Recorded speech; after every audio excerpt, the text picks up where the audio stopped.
It was April of 1988. A white Jaguar sat alone in a hotel parking lot for nearly 2 days before anyone thought to look inside. Inside the trunk of that car was 45-year-old Betty Thomas. This is Hold My Sweet Tea.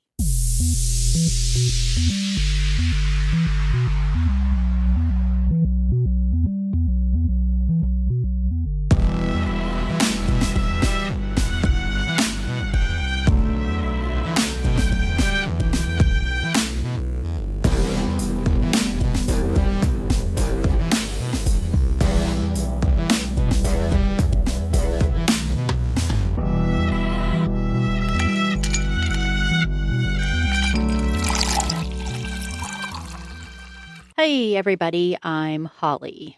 And I'm Pearl. And it's an absolutely gorgeous, dreary morning out. Nice and rainy. I love it. It's my favorite kind of You weather. know it's supposed to be this way all the way till next Sunday. I know, and I'm so excited. I was like, good Lord, that's a lot of water. It is a lot of water, but we live in a bog, a swamp, if you will. Yeah. So, we do. So I just wanted to throw in the sentencing of Nathan Chasing Horse. Oh, yeah, your here. Case a few episodes back. Yeah.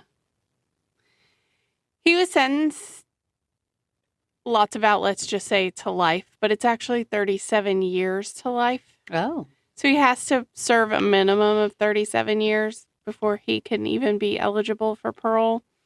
And of course, if he were to be paroled, I think they still make him register as a sex offender despite him not being out, but right. He will have to do that. But just a reminder that there are still warrants pending, charges pending in Canada. Right. So that haven't even gone through yet. Right. So, but wait, there's more, you know? Right. But even if he does serve the 37 years and get out, he'll be really, really old. Yeah. So. Yeah, maybe they need to do the castration stuff in Nevada. Right. And just go ahead and nip that. And why wouldn't they do that in that state already? For real. Anyway. I agree with you. But yeah, that's a good little update then.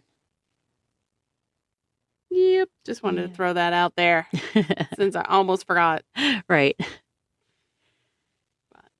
Yeah, so we are going to do, this is a case that has been like a mystery to everybody in Austin, Texas.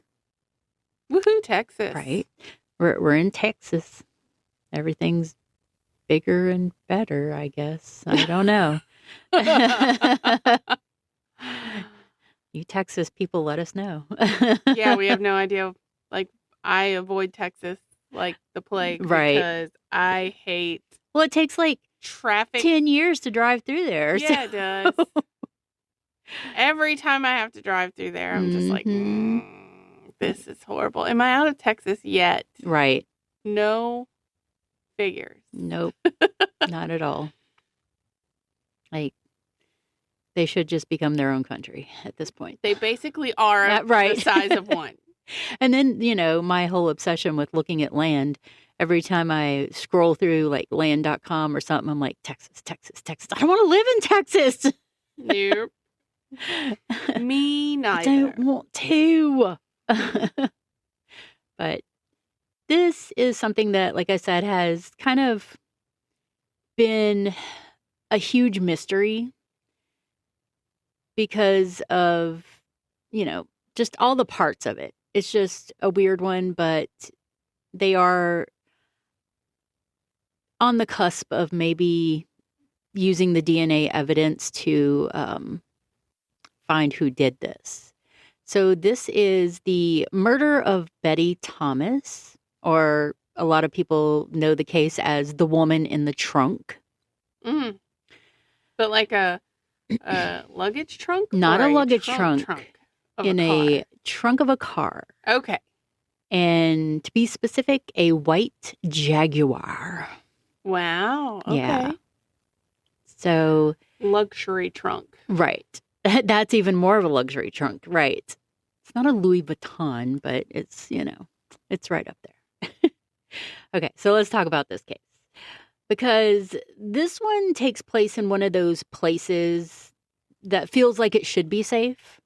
You know what I mean? Like quiet streets, big houses tucked into trees, the kind of town where people leave their garage open and don't think twice.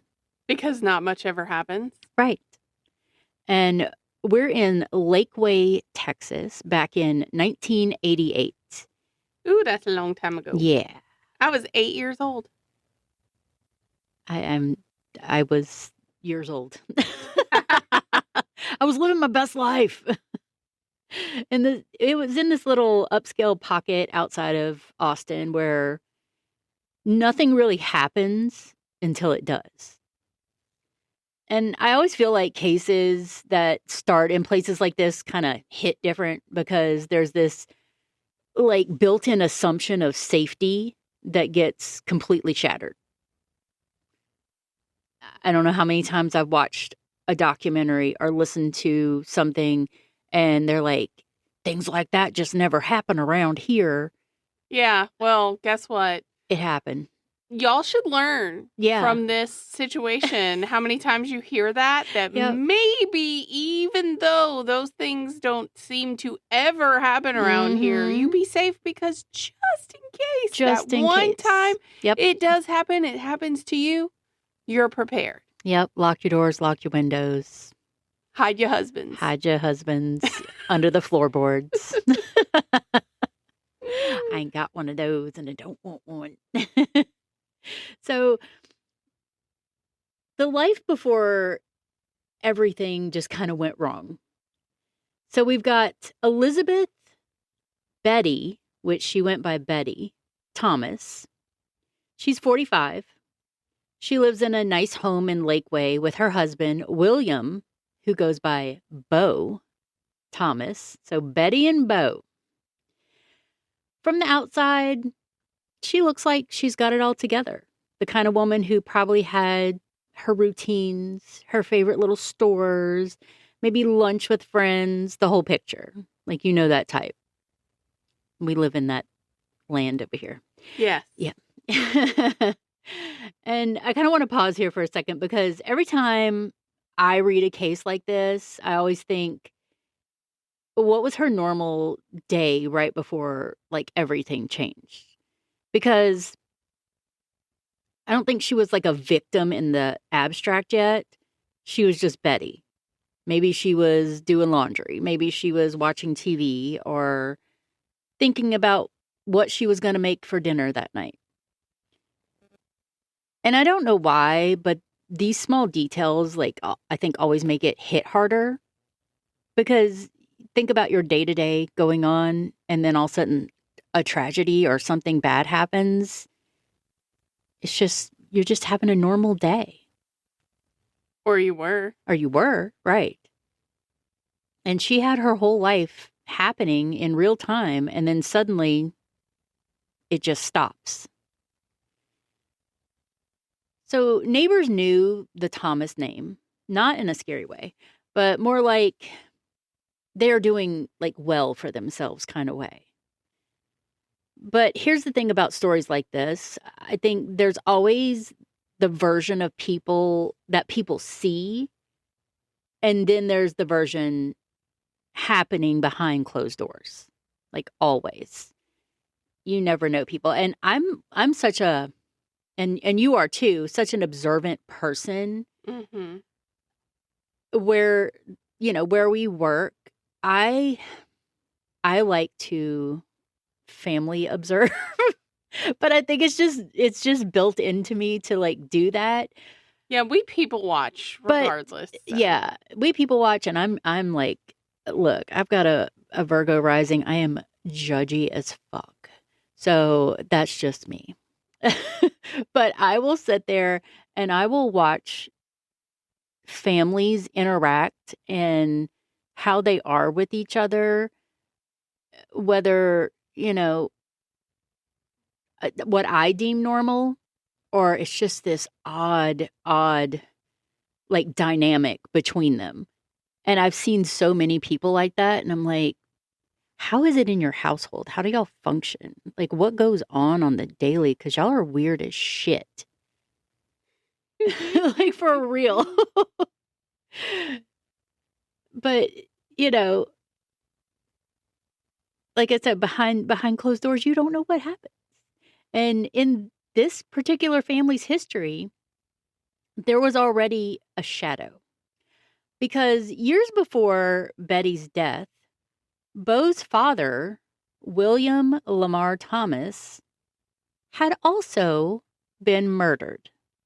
What? Yeah, shot. Case never solved. So already we got this weird echo in the family history, one tragedy that never got answers. And then years later, another one's about to happen. Which they didn't know then also has no answers at this moment. Right. And I want to be careful here because I'm not saying that automatically means anything, but I am saying like 2 violent deaths in the same family line is something investigators absolutely notice. And I'm sure like most people are already thinking what I was thinking when I first read this, like, okay, is this a coincidence or a pattern? And there's really no confirmed answer, just that uneasy feeling investigators probably had sitting in those files. So let's talk about like the night that she disappears. It's April 11th, 1988. Beau Thomas and his daughter leave town for East Texas, and Betty stays home. Maybe it's just a regular thing, something that they did often, or it was just one of those situations. Like, I know when I was married, like my spouse went to do something, I'm like, I'm staying home. I'm not going. Right. You know, people do that. And this is where things start to feel really kind of unsettling because the house on Coldwater Lane is just sitting there. Normal night, normal neighborhood. Nothing feels like it's about to change everything in their family.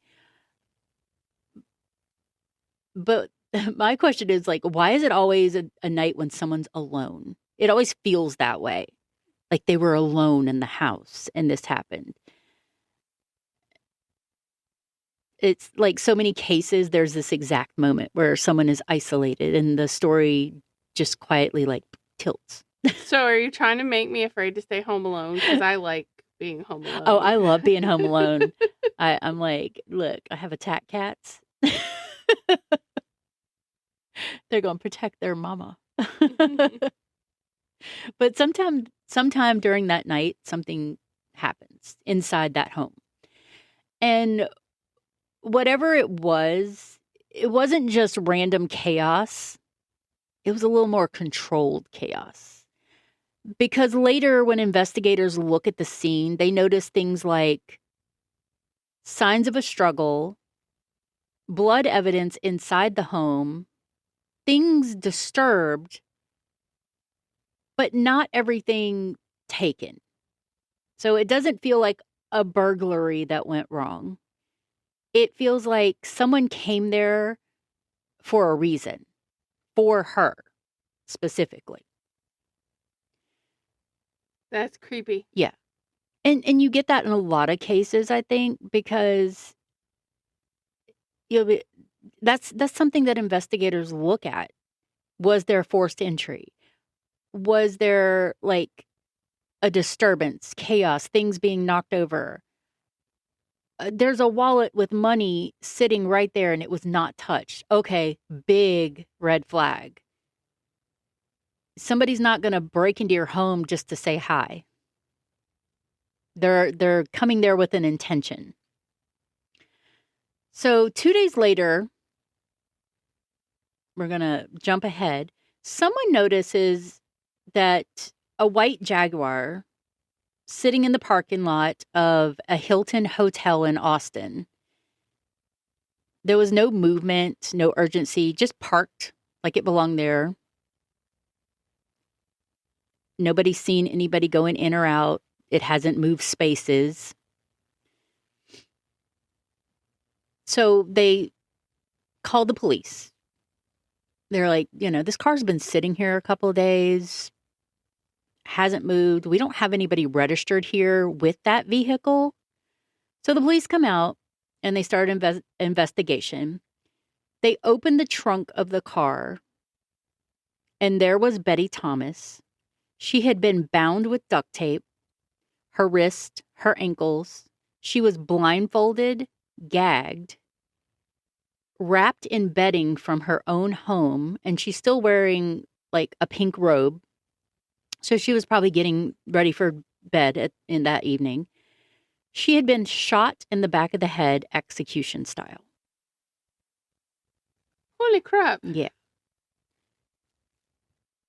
So at that moment, I think this stops being like a missing persons case, of course, but becomes something completely different. Something more like calculated for sure. Because whoever did this didn't like panic. It wasn't like, oh shit, nobody was supposed to be home when I broke into this house. Like it was very, I think, thought out and planned. And they didn't, like, when they kidnapped her, it wasn't like a rush job. So did they bring the duct tape? Did they find it in the house? So my suspicions would be like they had it on them probably because they knew what they were going there for. So after they finished all of this and then they shot her execution style, they drove her into public view like it was nothing in the back of this car. So naturally, investigators start looking at all of these things together. And there's a lot of stuff online, and sometimes I think people twist this around. In a homicide case, the spouse is always looked at early, of course. This is standard procedure, not an accusation. Standard procedure, not an accusation. So, Bo Thomas being part of the early investigation, that's normal. But here's where like things like that mattered more. There were no charges, no arrest, no confirmed suspect ever made public. And this kind of creates this whole like weird, I want to say like vacuum, where people try to fill in the blanks themselves. So this is where all these rumors have like spread throughout the internet. And that's what I was about to say. That causes like so much more mess than it does anything It really else. does, because they have nothing. And I think cases like this, when there is no like suspect and there is no, the husband's cleared because of course he's in another town somewhere. He removed himself from the situation. So that gives him an alibi over here. And they have no clues. They have nothing. Nobody's seen anybody pull up in the Jaguar and park it there. Nobody heard a ruckus in their house. Nothing. So this is where there's like a lot of internet speculation and things that have come up about this since this has happened in 1988, since they didn't have anybody to pin it on. And then imagine like this happening in a place like Lakeway at this time. People are stunned because it isn't the kind of crime you'd expect there. I'm like, what kind of crime would you expect there, right? Right. Cheating husbands, little... But is that a crime? Yeah, like extramarital affairs that turn into like murder or something. Things like that. Not in that neighborhood, not in that life, of course. So doors start locking. People start looking at their neighbors differently. And suddenly that feeling of we're safe here kind of like disappears. So now we're going to go into like the investigation and the question of who. So investigators come in, obviously. And like most cases like this, they don't start with strangers. They start close, family, relationships, people connected to Betty's daily life. That includes her husband, Beau Thomas, who, like I said, was already looked at early on because almost every homicide investigation, of course, starts there. They, spoke with her daughter. But no arrests were ever made. Even no matter who they talked to, they never found an official suspect. No charges. So the case just kind of stays exactly where it started, in a space of uncertainty. And then you go back to the family's like strange history because of Beau's father being shot also. So now you got this eerie pattern sitting in the background of everything. And people can't help to ask, is this a coincidence or a connection? But again, nothing concrete ever surfaces publicly, just questions. And then as time goes along and DNA progresses, so we're going to, this is where the story kind of shifts into something a little bit better, because while the case goes cold, the evidence never disappears. She gets preserved, stored, saved. Which, yay for that. 'Cause Right. so many times they can't find it. Yeah, and especially when it's from something that old. And all these older cases, and sometimes they don't even, they're like, oh, we did a blood test, but we tossed that. Nothing matched. And that turns out to matter more than anyone could have known in 1988, because as DNA technology evolves, as forensic science gets more precise, investigators are able to pull a partial male DNA profile from the evidence. Like, that alone is huge, but it still doesn't solve the case because there's no match in the system. There's nothing in CODIS that matches it. So there was no already criminal that had been DNA tested popped up.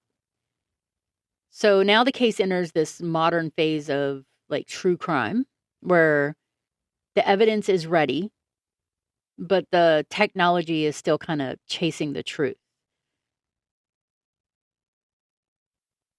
And you would think if there's nobody that's already a criminal in the case, then let's turn back around and look at maybe somebody close to her. Mm-hmm. Is it a partial match with that person? Possibly. Who knows at this point? Right. It could be anyone. And, people always talk about like cold cases. This doesn't necessarily mean that cold cases are forgotten. They're just paused. And I always think it's good when you have somebody that's looked at a cold case or a case and they have put in all this time and work and they've gotten nowhere. But then you have somebody with a fresh perspective and a fresh set of eyes come in. And a lot of these cases do get solved because they see something that other investigator missed, or because of technology in modern times, there's something that they can use. The evidence from Betty Thomas's case has survived longer than most expectations, long enough to be re-examined with tools that didn't exist when she was alive. And that creates this weird split in time. 1988 detectives collecting evidence by hand, modern investigators analyzing it with technology they couldn't even imagine back then. And in between them is the truth still sitting there somewhere. So, like, where does this leave us on this case? A woman from a quiet Texas town, a home that wasn't as safe as it looked, a violent, controlled crime that didn't feel random, a family history with another unresolved death, and decades later, science that might finally be close enough to answer what people have been asking since 1988. Who did this? And why Betty? And why put her in the back of her car and park her in a random hotel parking lot? Yeah, that's the part that's kind of weird to me is like, are you moving her so her family wouldn't find her at home since she was by herself? Right. Like, in which case would then lead me to believe, again, someone close enough to give a crap about that. Yeah. Like, not wanting her daughter to see her that way, maybe? I don't know. It's a possibility. Bunch of speculation. So then you go back to the husband, like, okay, he wanted to spare his child from seeing something like this, but it's just an odd place to put her. Like, were you trying to create some sort of like story, like, oh, maybe she was at this hotel and she was like cheating or something like that, and something happened. Maybe make it look like she was having an affair. Right. That went wrong. But there was blood evidence and things in the house, so that takes that away because we know that she was kidnapped and like murdered there. But I don't know. This case is weird, and I don't see how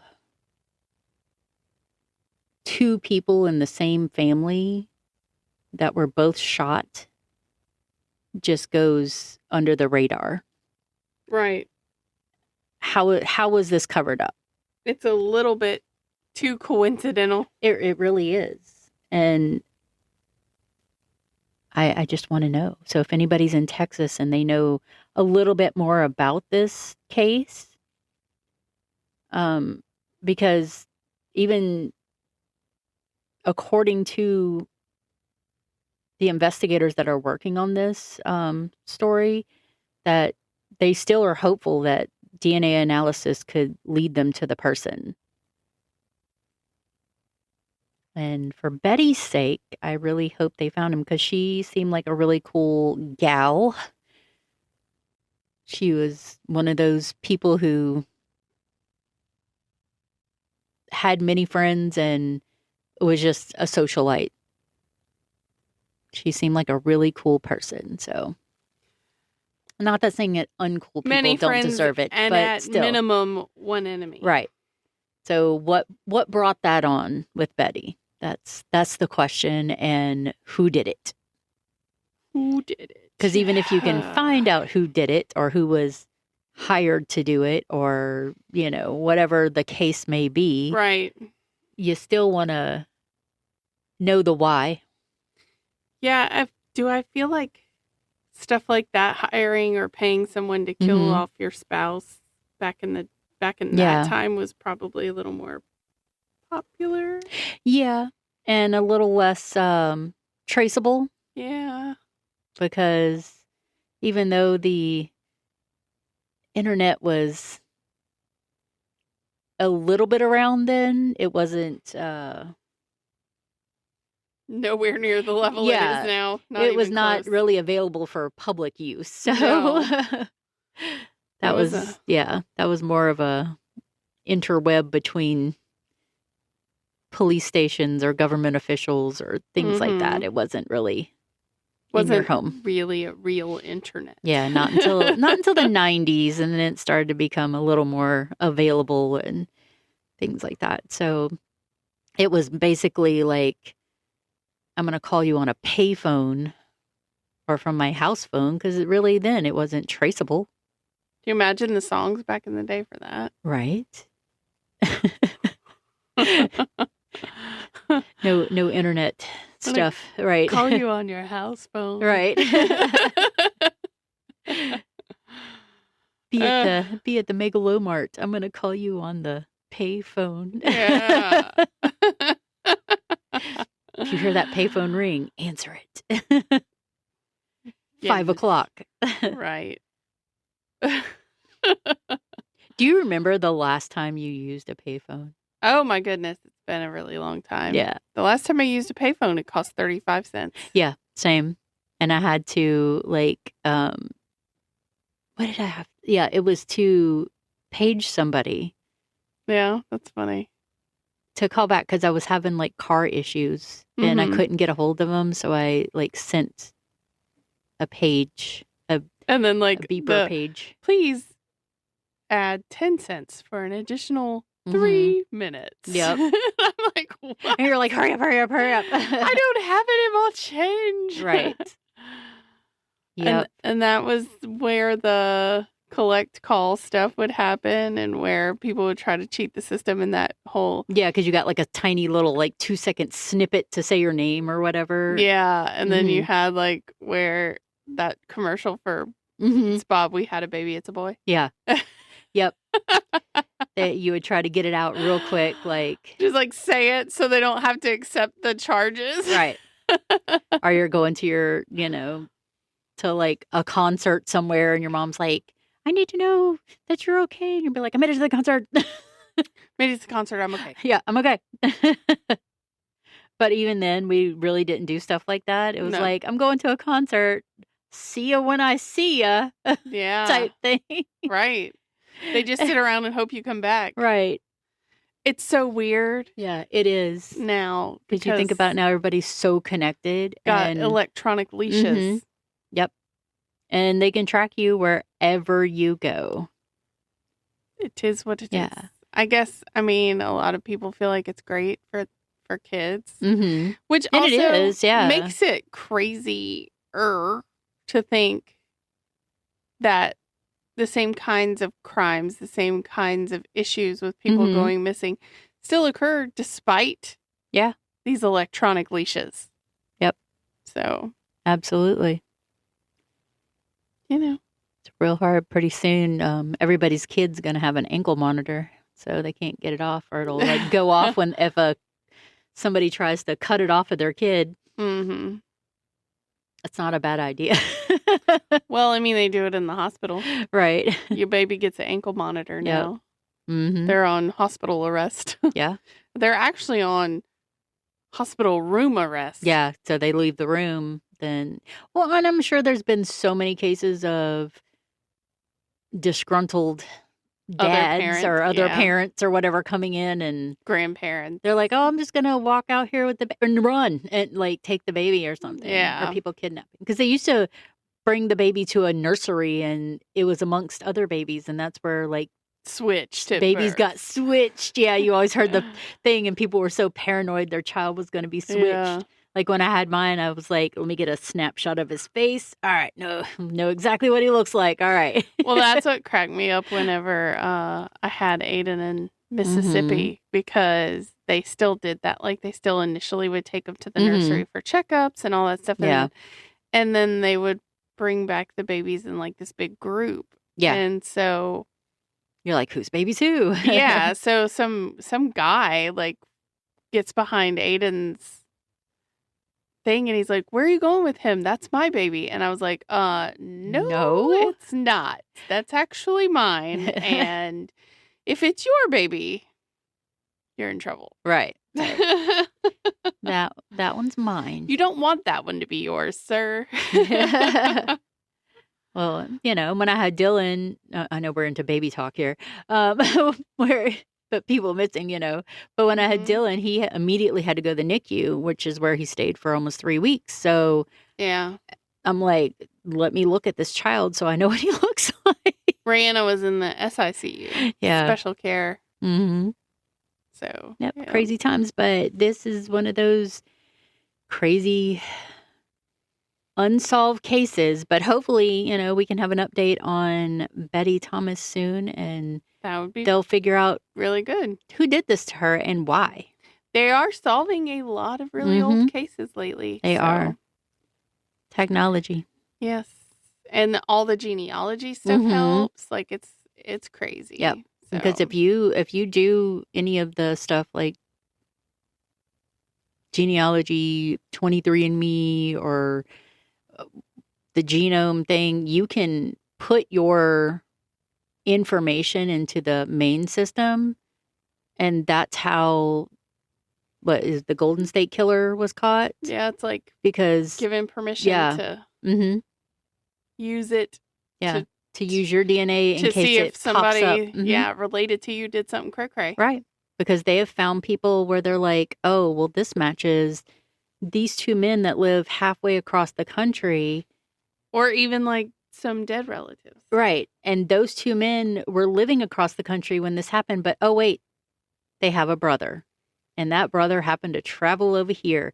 Just some random dude. I've watched stories like that. And then all of a sudden it turns out it was the brother. It was. Yeah. So they would find him. So I'm like, don't count yourself safe these days. You may think you got it all figured out, but you don't. So don't commit crimes, and then you won't have to go to prison for whatever's left, or kidnapping or sexual assault or whatever you're doing, because they're going to catch you. 70 years old, sitting on your rocking chair, giggling to yourself because you got away with murder. Yep. And knock, knock, knock. Yep. They're No, like, you didn't. yeah, because that's happened too. Oh, yeah. Absolutely. And they're like, guess what, buddy? We got all the evidence. Congratulations. You won your stupid prize finally. Yep. You get to go sit in prison for the remainder of what's left of your life. Yep. Yep. Oh, speaking of, I did forget that I have another slight update. Oh. I did see an article released by WBRZ on James Wood that someone in his family decided to disclose that he was shot in the back of the head. So. Execution style? So, again, I know my speculation was something happened. He was running away from someone. Yeah, that's what I'm saying. Either that or he was running away and they shot him and boom, he went down. Yeah, because it was weird where he was. So I didn't feel like he was dumped there. I felt like he was shot and fell there. Yeah. So, interesting. Anyway, that happened. And I was like, see, this is why we don't release these things. Right. Or tell the family these things. This is exactly why they keep it from you. Right. Because they're trying to build a case. The police did not release that they released he was shot, but they didn't say where shot and how. In the back of the head.